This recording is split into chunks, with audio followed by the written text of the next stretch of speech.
O que seria, então, a apneia obstrutiva do sono, que tantas pessoas ouvem falar? Na apneia, eu tenho uma parada da entrada do ar durante o sono. Então pensa, essa janela, ela pode estar, em vez de estar completamente aberta, como deveria estar, ou seja, a via aérea era para estar aberta durante o sono.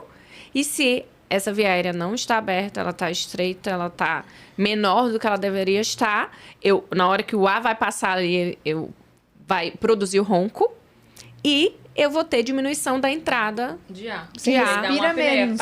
Você respira então, menos. É a parada de respiração. Né? A apneia é a parada da respiração, pausas respiratórias, né? Eu tenho vários episódios disso ao longo da noite.